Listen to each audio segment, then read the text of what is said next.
станува тривијално на прагот од зимата да се бараат енергенси, кога цела Европа тоа го прави со месеци на насад. Во време кога веќе го гледате новото издание на Трилинг, веројатно се знае кој се дал понуди за снабдување со газ. Прво беше Србија, па потоа Бугарија, по очекувањата од дотокот на азербејџанскиот газ преку Бугарија. Александрополис терминал за американскиот замрзнат газ. Сега премиерот е во Абу Даби. Се е некако на ура. Логиката е ако нема газ, има мазут. Ако не се ископани доволно количини и од така сиромашниот јаглен од Битола, ќе се увезува од Грција. И за сега тоа е единственото сигурно решение. ЕСМ е најголемиот холдинг во државата и со управувањето со топлификацијата. Првиот човек на ЕСМ, Васко Ковачевски, е гостин во ова издание на Трилинг. Ние во текот на овие денови ги очекуваме понудите за обезбедување на количини на природен газ за топланите исток-запад, кои што веќе ги имаме во закуп, и евентуално Скопје-Север доколку склучиме договор, но исто така бараме и предвидени количини за вклучување во режим на работа на приватната гасна централа Тето. И вкупните количини кои што ги бараме се за 6 месеци, почнувајќи од 1 ноември оваа година до 30 април следната година, и количините на природен газ е негде околу 225 милиони нормални метри кубни, кои што се доволни за производство и работа на електрична енергија и за топлинската енергија, и за Тето, и за топланите кои што се во градот Скопје. Колку има вистина во тврдењата на председателот на ВМРО ДПМН дека тоа што тој понудил од компаниите, цените се далеку поповолни од берзанските? Еднаш нека стигнат понудите, па ќе ги објавиме јавно. Значи ќе видиме колку се цените на берзата во моментот на доставување на понуда и носење одлука и колку се понудените цени. Тогаш ќе се знае дали има разлика и колкава ќе биде разликата. Освен понудата од Макпетрол, ниту една друга до овој момент не е. Немаме досега понуда и вклучително и од Макпетрол немаме за овој период. Значи очекуваме прво домашната компанија Макпетрол, од која што набавивме количини за топлинска енергија за октомври месец, да достави понуди исто така и за наредниот период, повторно ќе кажам од ноември до април, и другите приватни компании. Само за грејниот период станува збор, за овие 6 месеци кога зборувате? Значи грејниот период е вклучително производство на топлинска енергија, но исто така и производство на електрична енергија, затоа што овој период имаме поголема испорака, односно барање на конзум од универзалниот снабдувач Евана Хом.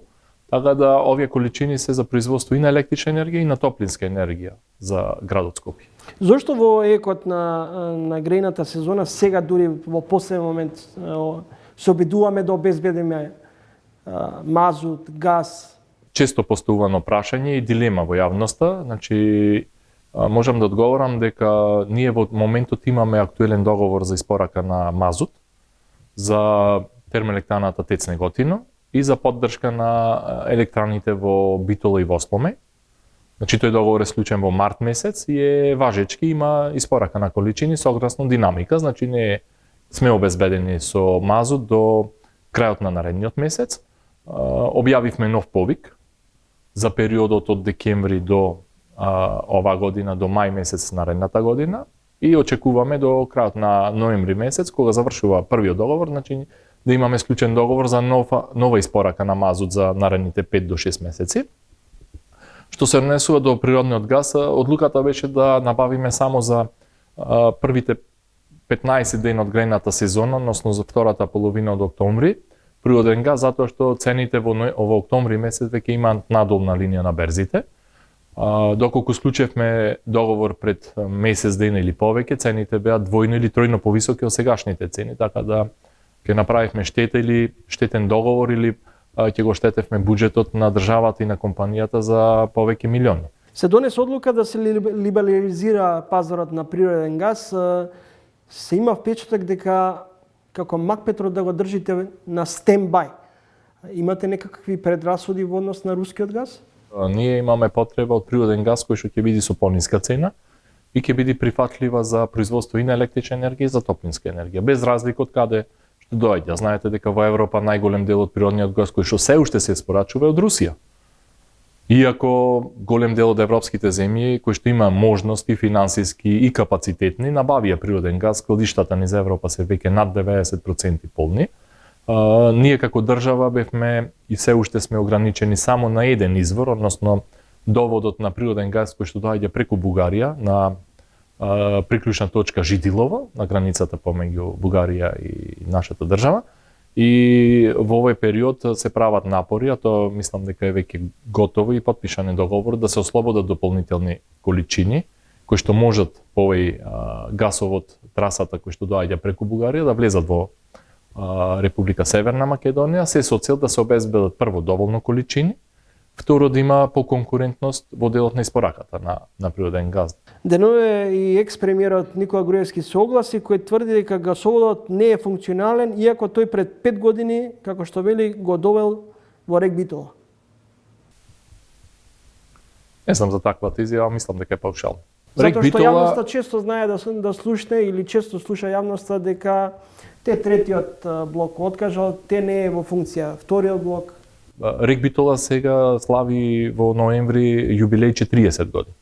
Значи ние имаме едно релативен стар капацитет, кој што можам да кажам сега е во подобра кондиција отколку што би требало да биде за овие години, за 40 години. Зошто? Затоа што во изминатите 4 години направивме 3 капитални ремонти на трите блокови поединечно, делот на турбинскиот дел и на генераторскиот. Претходно беа направени модернизација на блок 2 и блок 3 во делот на котловите. Со ваквиот начин на одржување и режим на работа, сметам дека Рек Битола е подготвена да го издржи товарот на енергетската криза во периодот кој што престоја, тоа е грајната сезона. Блок 2 е постојано во режим на работа и она што треба и следува сега во наредниот период е да се стави во функција блок 3. Блокот 3 е комплетно подготвен за стартување, така да ќе бидат функционални сите 3 блокови во Рек Битола.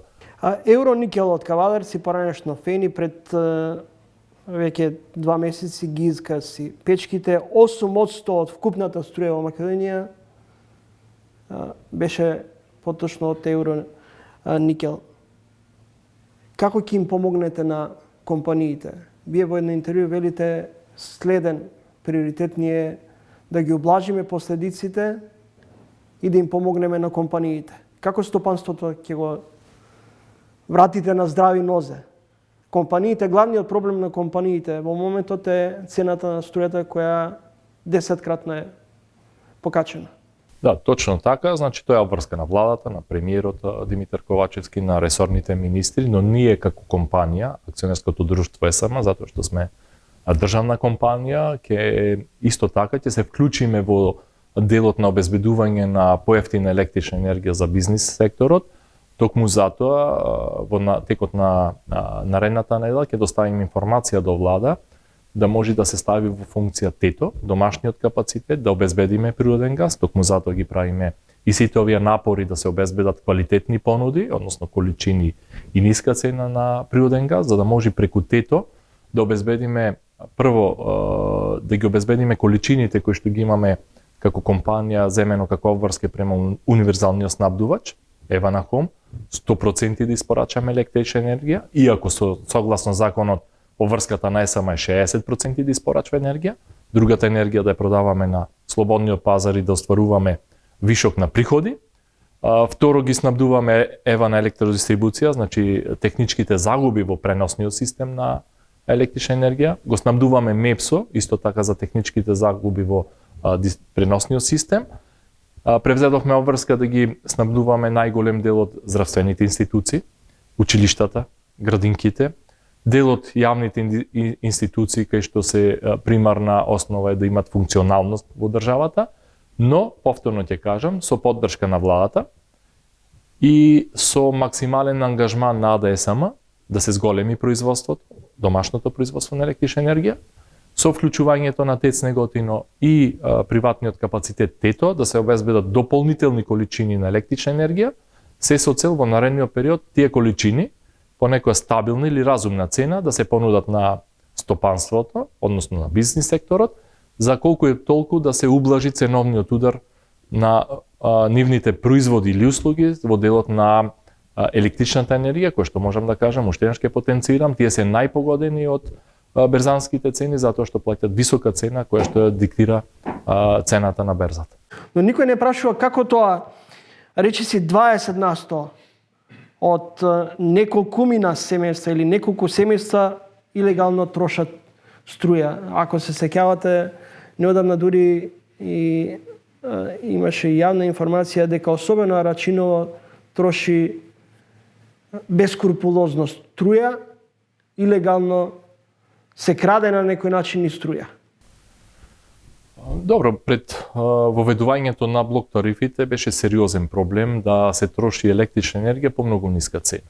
И тука беа сите опфатени истата цена, и тој што троши 200 киловати во текот на месецот, и тој што троши 1200 и повеќе, па и 2200 киловати, плаќа иста цена. Со воведувањето на блок тарифите веќе се воспостави една рамнотежа, така да тие домакинства или мали потрошувачи кои што трошат повеќе електрична енергија од предвидената последна група, цената за нив е веќе двојно повисока отколку оние што плаќаат на ниската тарифа.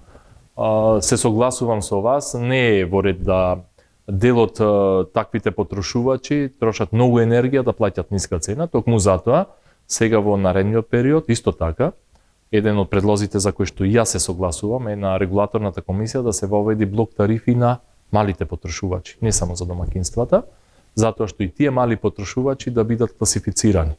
Ако, например, една берберница, еден бербер троши 200 до 300 киловати месечно и плаќа одредена цена, не може и јавното осветлување во битола, кое што исто така се води како мал потрошувач, да плаќа иста цена.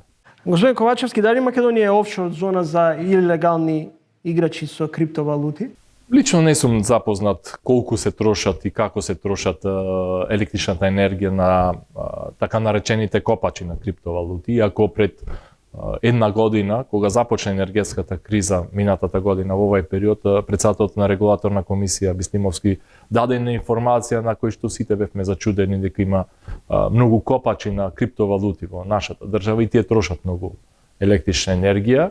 Тогаш беше можеби таква таа информација примена некако како со недоверба, односно како една од неточните, меѓутоа се покажа дека на поголем дел во нашата држава има и легално, но и нелегално приклучени такви така наречени копачи на криптовалути, така да таквите појави треба да бидат ригорозно санкционирани, ќе донесе и еден ред и во потрошувачката на електричната енергија. Гледате тренинг, мој соговорник е Васко Ковачевски, генерален директор на АДСМ. Господин Ковачевски, грејната сезона почна со млаки радиатори.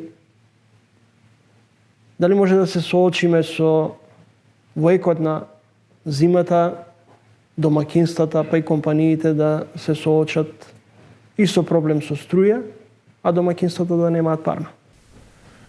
Видете, основна и примарна цел беше владата да не задолжи нас како АДСМ за многу краток период да го преземиме парното грејење во Скопје, иако согласно законите не е наша обврска.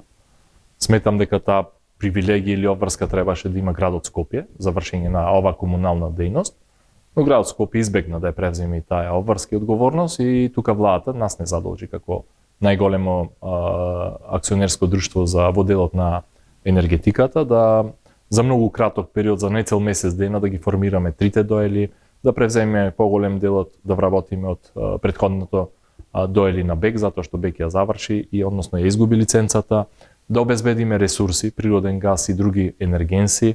Успеавме на 15 октомври да го пуштиме парното грејење во Скопје, согласно законот и почетокот на грејната сезона, но да не допираат и реакциите да не заборавиме дека заради повисоките температури во овој период, например нашите соседи, Република Србија, ја одложи грејната сезона за 15 дена, значи од 1 ноември. Ние тоа не го направивме. Според одредени податоци 80 згради немаат. Зошто е минимално грејењето? Затоа што надворешните температури за овој период се високи. Во моментот со колкаво количество на јаглен и мазут располагате и за колкав период имате?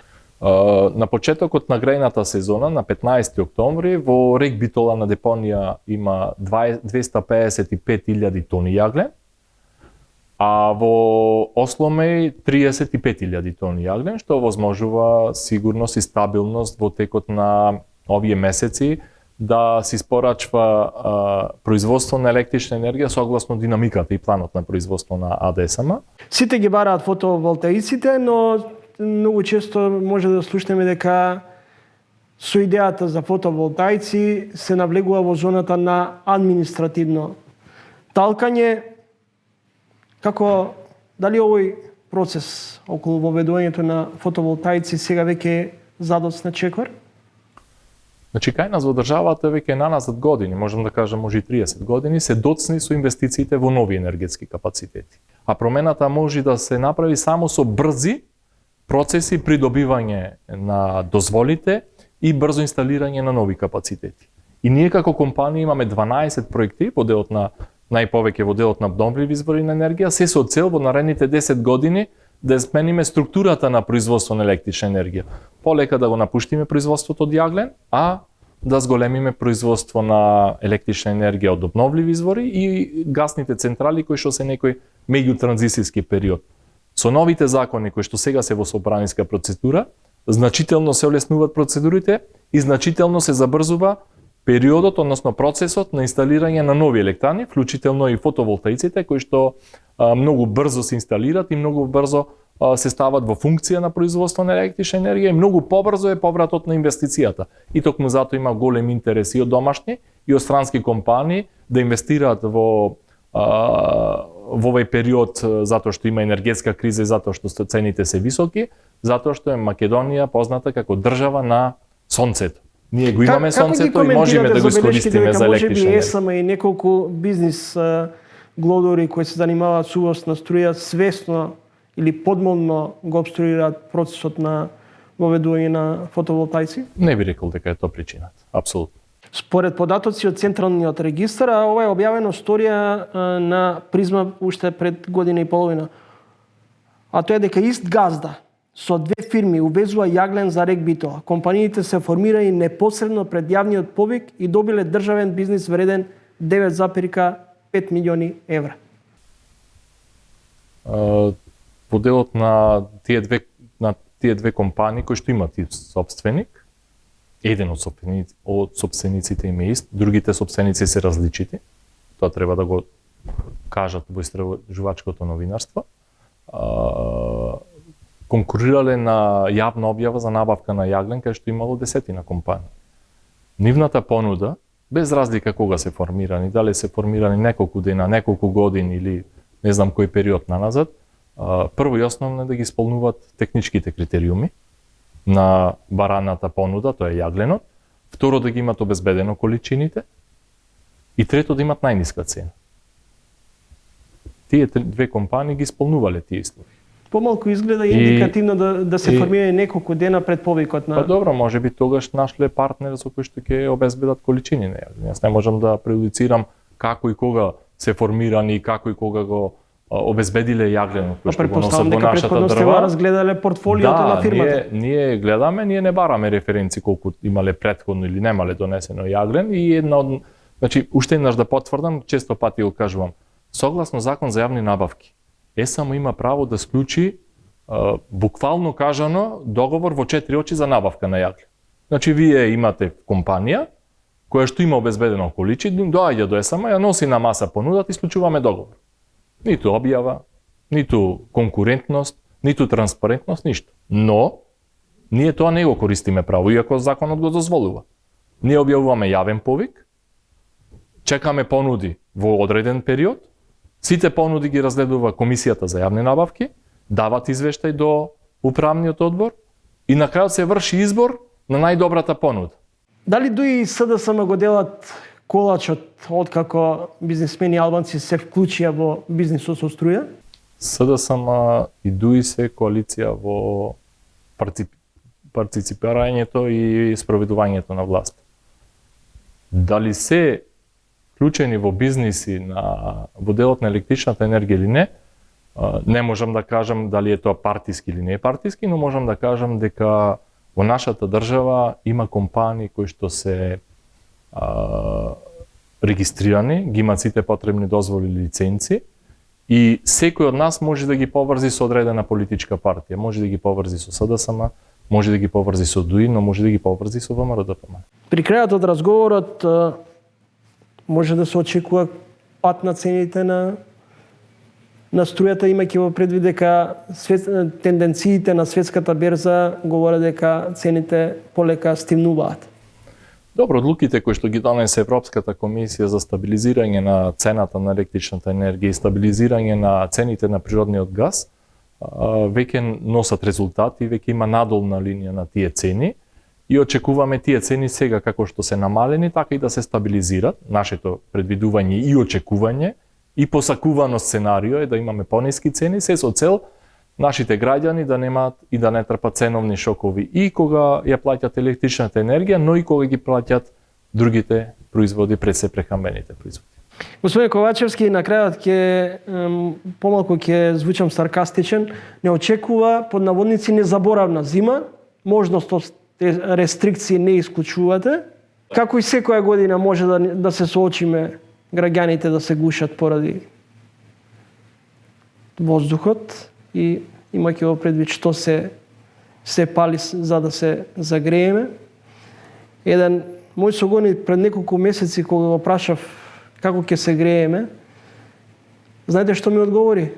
Купете си со време јамболи. Дали тоа е алтернативата? Ајде уште една, значи, ние максимално се подготвуваме да испорачаме 100% електрична енергија. И ќе направиме сите напори. И ЕСМ, и другите енергетски компании, државата. Ама тоа е во делот на предвидливост. Во делот на непредвидливоста не можеме да гарантираме што ќе се случува надвор од државата. Не можете да ја предвидите енергетската криза? Не, апсолутно. Тој што ќе ја знаеше енергетската криза и кој што знае дека какви ќе бидат цените на енергенсите во наредниот период, ќе биде најбогатиот човек на светот.